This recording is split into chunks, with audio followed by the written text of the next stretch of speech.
Star Fox Assault, a more recent game I added to my GameCube library, but still an amazing game nonetheless. So, let's fucking talk about this, because this game is definitely my favorite Star Fox game. Star Fox Assault, which originally came out to middle-of-the-road reviews, I heard about it and I really dug the concept. A Star Fox game with 3 different gameplay styles aside from just flying around in space. You could be on land, you could use the Landmaster whenever you want, and you could even use R-Wing in land stages, which I thought was just such a cool concept that when they told me they had this game at my local game store, I just hopped on that shit immediately. But before we continue, let's start with the story. After the defeat of the tyrant Andros, his son Andrew decides to step up and tries to take over the mantle to, not so savory results. After getting his ass dropped hard, the Aporoids make an appearance. These parasitic monsters that can take over technological and biological life.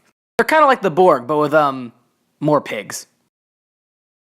This leads to Fox McCloud and his crew Star Fox, consisting of Falco Lombardi, Slippy Toad, and Crystal... go out on a space adventure to stop the Aporoids. A pretty simple plot, but it's actually kind of emotionally charged. At one point, you have to actually fight General Pepper, who gets taken over by the Aporoids. In the entire battle, he's begging for you to kill him so that he won't add to their numbers. And it's actually kind of sad. It's not enough to make you cry or anything, but, you know, it makes you feel something. Despite the simple story, the writing is where this game really shines. Some of it is a little bit corny, but for the most part, it's really funny to see these characters interact with each other. And Slippy, who was originally so annoying in Star Fox 64, is now kind of a badass. My favorite line being, "Try not to make a mess of things, Slippy." Oh, give it a rest, Falco. Seriously, shut your beak for once. I think my favorite character, besides Slippy, is probably Crystal. She just has such a soothing voice to listen to, and I like all the romantic moments they get between her and Fox. They're actually made me smile. Okay, they're kind of corny, but all the stuff with Tricky and Fox and Crystal about their honeymoon, I just laughed at that, okay? I thought it was cute. Not to mention, Crystal is a total fucking badass in this game. I mean, everyone's more badass in this game, and they all have their great moments. Now, let's talk about the different gameplay styles, and I'm gonna say it up front. I love all of them. I just love playing this game. It's short. Beating the main campaign is only about 2 hours or so, give or take. But it's just such a fun 2 hours. There's only 10 missions in the game. There's R-Wing stuff, Landmaster stuff, and on-foot stuff. And overall, there's a healthy dose of everything that I think Star Fox fans will love. All the best parts of 64 and all the best parts of Adventures, which isn't really saying much, I know, but all the best parts of those games are brought full front with this one.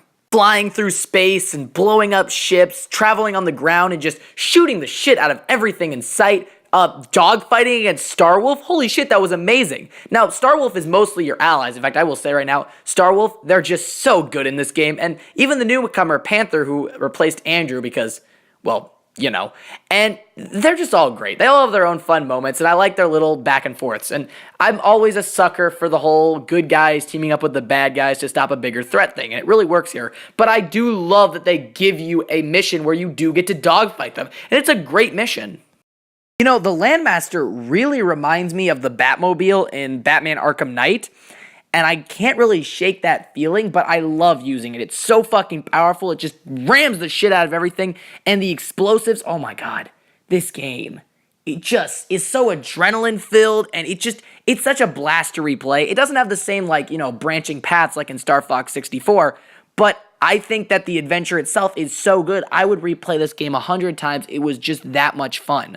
The multiplayer is phenomenal too. It's not exactly a selling point, okay? But it's a lot of fun, I will say right now. My brother wasn't originally into it, but I had him play a couple rounds and he really liked it too. I mean, you could pick your favorite Star Fox member and just blow shit up with your friends and, you know, try to kill each other. It's up to 4 players, so, you know, get some friends in on this. It's a lot of fun. One thing about this game that is probably going to either make or break people is the on-foot stuff, because you have tank controls. If you thought the Landmaster was the only tank, you'd be wrong. The tank controls, in my opinion, are actually not that bad. You're not slow. You can move pretty fast, and I can do some fancy shit on ground with, like, you can still weirdly, like, do flips, like, as if the same control that you would do if you were barrel rolling, and you overall feel like you're controlling a Landmaster just on foot, and you could customize the control scheme to whatever you want. And I prefer option 2. It's just the most comfortable in my opinion, and overall, I don't mind the tank controls. I got used to them within like a second, okay? I think that the on-foot stuff is a lot of fun. I know that people say it gets repetitive and boring, but I mean, I would so much rather play this than something like Star Fox Adventures, which is 1,000 times more repetitive and boring. And not to mention, I happen to think that the on-foot stuff is actually fun, okay? It's just something so cathartic about blowing shit up. It's something I could never do in Star Fox Adventures. And I know the on-foot stuff, it isn't for everybody. In fact, a lot of people don't like the on-foot stuff, and they think it's very repetitive and boring. I happen to, but then again, I like a lot of weird gameplay styles that people don't normally like. But I know, when people play Star Fox, they expect in-space stuff, and about half the game is made up of in-space stuff. So, you get pretty much everything. I think that this game is a full package when it comes to Star Fox fans, and if you like third-person shooters, if you like Star Fox, if you like multiplayer games like GoldenEye, I would suggest giving Star Fox Assault a try, because it's, at least try it. Like, I don't know, rent it or something, because this game is, in my opinion, incredible. It's easily my favorite Star Fox game. If you're thinking right now of getting Star Fox Zero, don't. Get this game instead. I've played Star Fox Zero, and I should review that game sometime when I get a Wii U. But I demoed it, and then I tried it at a friend's house, and that game, it makes my head hurt. But we're talking about this game now. Star Fox Assault, I picked it up for about $30 at my local game store, and it was worth every single penny because this game is just so fucking good. But there are bad things. Don't get me wrong. This game is not perfect, all right? It's incredible in my opinion, but it is definitely not perfect. Let's talk about my main problem, the final boss. Okay, I understand that a game is supposed to get more difficult as it progresses. As you get closer to the end, the game gets harder and harder. And for the most part, I love the boss in this game, okay? They're all really great. The fight against Pigma, Andrew, all the Aperoid machines, they're all really cool. And I guess you can consider the dogfight against Starwolf sort of a boss fight. But the Aperoid Queen is the worst. Oh my god, let's just talk about this. The level leading up to her isn't that bad. In fact, it's surprisingly easy when compared to the boss fight. It's almost like tricking you into thinking that the boss fight's going to be just as easy. It's just a simple, straightforward flying through with alongside Starwolf and your crew members, and it's a lot of fun. It was a blast. I loved it. And then we get to the fight. All right, she has 3 different forms. She has her first form where she's inside this giant basin. You have to destroy her shields to get to the red part and blow her up. And you keep doing that. 1, she has way too much fucking health. She has so much health. It takes an ungodly amount of charge shots. I was using only charge shots, and it was still taking me forever. Even when I found a smart bomb, blew her up with it, barely did anything. Oh my god. And if you're not fast enough, the shield can regenerate, which is so annoying. Then there's her second form, where she's flying backwards and you have to chase after her. Oh my god, this is where I was seriously I put the controller down and just called it quits for the day. I picked it up later and I did end up beating her, but I died so many times in this part. It is insane. I got 3 game overs. So she's flying backwards. She has the shield. You have to take out 4 different points of the shield, and then her shield goes down, and you could shoot her head. Now, for the first time that her head comes out, she's wearing this mask, and when you shoot the mask, it does no damage to her actual health. And it wasn't really that bad. I got rid of the mask, but she throws so much shit at you. She throws lasers. She throws electricity. She throws these little bug things that remind me of the Zerg symbol.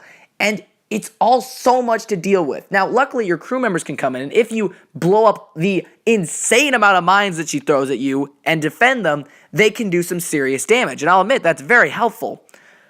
But oh my god.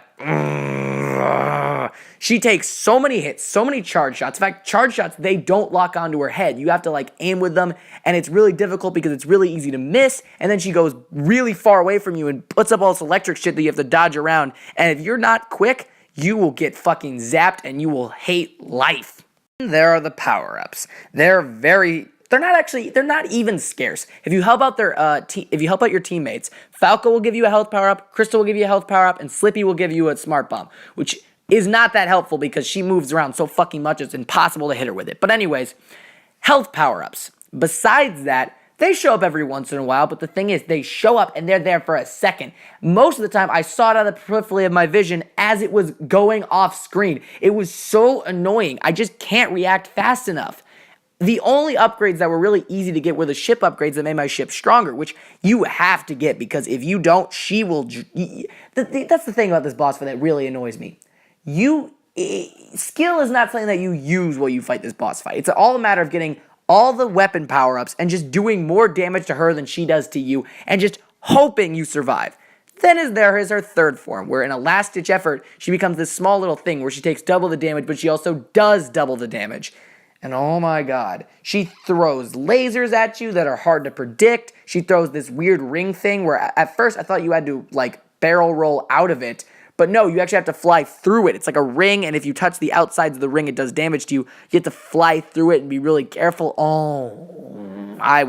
That part really fucked me up. I had to look up this is the point where I had to look up a walkthrough because I didn't know how to avoid the laser attack. After 3 game overs and having to replay the entire level over and over again, I did beat her. The ending wasn't worth it. The ending was really stupid. Like, Peppy doesn't die, he comes back, and they don't even explain how he came back. General Pepper was fine. Everyone ends up just surviving. Except for Pigma, because, well, fuck Pigma. The ending is very challenging, and I will even consider a little bit cheap. I just wish they gave you health power-ups that didn't just fly past you. Even the ones that I get from my teammates. Sometimes I'm not always ready to grab them immediately. Like, Crystal was like, thanks for helping me, Fox, and drops off a health power-up, and then I'm trying to, like, fly over to because I'm in the bottom right trying to avoid getting blown up by mines. I, like, fly up as fast as I can, but I'm still not fast enough to get it. And overall, the boss fight's very challenging. But afterwards, I will admit, I was very, very satisfied beating her. When I finally saw her go up in flames and die, I knew I had beaten Star Fox Assault, and I loved it. This game, even at its worst, I still think this game's just amazing. Final consensus for Star Fox Assault. I will rate this game a way better than Star Fox Zero out of 10. I mean, the game's over 11 years old, and it still manages to hold up. The gameplay is just fast, frantic, and in your face, just awesome.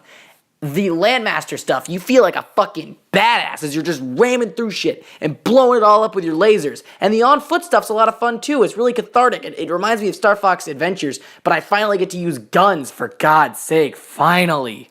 Star Fox 64 fans will love the space stuff. People who didn't like Star Fox Adventures stuff will probably love the on-foot stuff. It's all just so much fun. In fact, it's so much fun, I'm going to stop this review right now and just go back to playing it. Even mention the amazing music and the beautiful graphics. This game can compete with the Wii with enough effort. That opening score when you pop in the game and you just hear that orchestrated beauty. Oh, man. This game is just so pretty to look at and listen to, and man. Man, I have never fangirled this hard about a game before. Man, all these great games. Crazy Taxi, Smash Bros. Brawl, Pikmin, so on and so forth. Why all these good games? I mean, the most bad thing I think I've done so far is Space Invaders, and even then, at worst, that was just middle of the road. I really gotta do something that makes my blood really boil, gets me angry. I mean, the game that I've gotten the most angry at so far has been, well, Star Fox Assault with its final boss bullshit. I just have such good taste picking out video games for myself. I mean, I know what I like and what I don't like, but what is down there? How about we play something on the PlayStation 1 besides Space Invaders? What do we got down here? Boring. How did this get in here? Okay, now I'm really confused. Here we go. Final Fantasy 9, Metal Gear Solid, Pac-Man World, the Grand Theft Auto trilogy, Crash Bandicoot. This is a bad copy. Wait. What is that? Oh, God, no. Oh, God, no. Okay. Please take it back. Please take it away from me. My next review is Planet of the Apes for the PlayStation 1. Pray for me, people.